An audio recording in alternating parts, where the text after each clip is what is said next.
In this video, I'm going to talk about how to lose weight without going on another diet and how to lose weight without going to boot camps 5 times a week and going on crazy exercises. So stay tuned.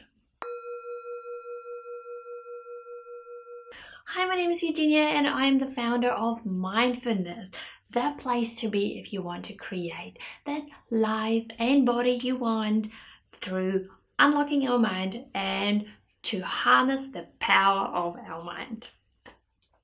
Okay, losing body fat, losing weight. It's such a big topic online nowadays, and if I Google the topic, it's one of the probably main topics that come up actually, and it's not really clear and easy how to do it, right? So we have this belief that we need to go on another diet, we need to restrict food, we need to exercise 5 times a week and everything will be fine.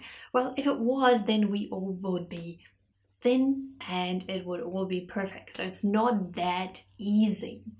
The thing is that in order for us to lose weight or to actually really be healthy, is 80% is nutrition, 20% is exercise, and 100% is the mindset, because we all know what to eat, we all know what to do, we know that we have to move, but we are not doing. So it's the mindset that is keeping us from reaching that goal. Okay, so the first point is exercise. I want to talk about exercise. Exercise is important. I am not saying it is not important and just not do it. Exercise is important, but for the right reasons. If we over exercise and under eat, and that's what happens usually when we go on a diet, our body reacts in the way that we go into starvation mode. So what it's doing is it is reacting in a really it's feeling stressed, yeah, and what it does is, because it's going into survival mode, our cortisol levels, our stress hormones is going up, and this is how we start storing body fat. And the more you exercise and over exercise and the more you undereat, the more your body will start just holding on to everything. It will holding on to the energy because it doesn't know when it will get more energy or enough energy.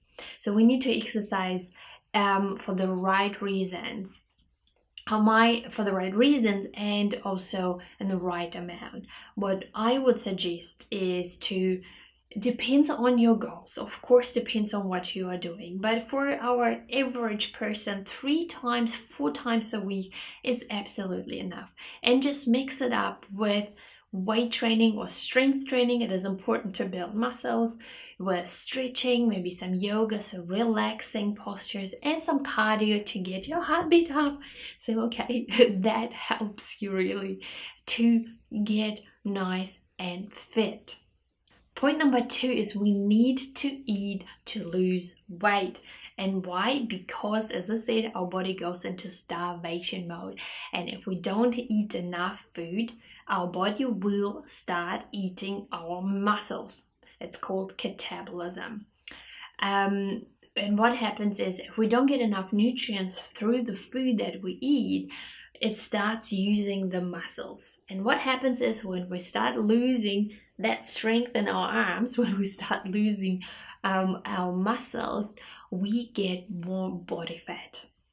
And which means is that our metabolism will start slowing down, because when we have more muscles, we automatically, even in resting time, we are burning more fat. We are using more energy. And when we have less muscles and more body fat, our metabolism slows down and we automatically will need less food to maintain the same weight. Okay, so it is really important to eat. Point number 3 is how to do it. So how to actually eat that food. First of all, I truly believe you actually know it, but I'm going to go through this just very quickly. Make sure that you have enough protein and enough fat in every of your meal, because that's what helps you to stabilize your blood sugar, to maintain your energy so that you don't crave food. Yeah. And if you add carbohydrates, which are just important as well, carbohydrates are not evil, they are important, but I always say smart carbohydrates, not highly processed carbs, but things like a whole grain, things like oats, buckwheat, amaranth, brown rice. This is just few examples. Quinoa. These are just few examples of whole grains that you can integrate into your day. So have it for breakfast, things like oats, or for lunch have a little bit of grains in your lunch. Make a salad or just on the side. Yeah, fats, protein. Make sure that when you have your snacks, for example, ask yourself, does this contain fats and proteins? So great example for snacks is, my clients just love it, peanut butter or almond butter on few apple slices, or peanut butter on few banana slices. Oh my god, seriously, it's amazing. Then rice wafers, for example, you can have some cottage cheese on rice wafers, or what else, even if you just put some butter on it, yeah, it's just as fine as well. You've got your fats there. Or maybe some tuna, so some canned fish, if this is what you would like as well. Yeah.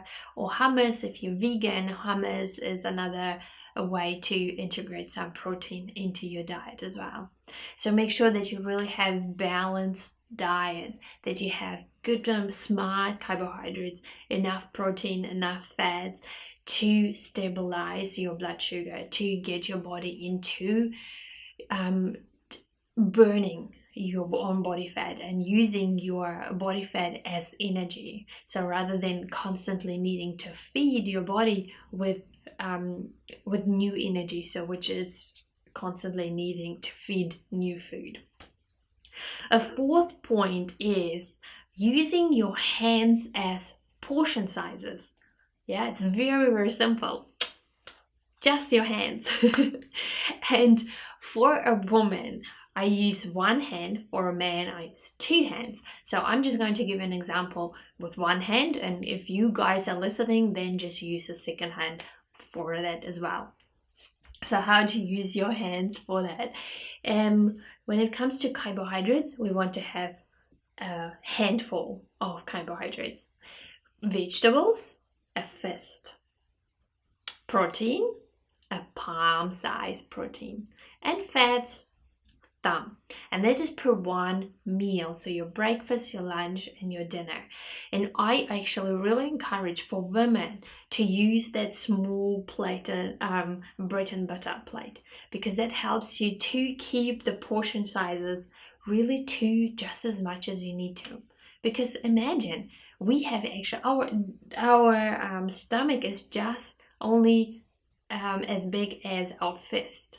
So now imagine if you have a big plate, how many fists can you fit in there? So this is how you stretch your stomach to this size, and you just don't need it. So for women, just as this one hand to determine how much food you need, and also of course using mindful eating. So on some dates you might be hungrier, and that's okay. If you feel like after you had that portion size, or after that meal, you are still hungry, go ahead and have something else, have a little bit more. On days where even if it's on a plate and you feel like, you know what, actually I'm not really that hungry, that's okay. The food is not going to run away. So just put it to the side, put it into a container, and have it later when you need to.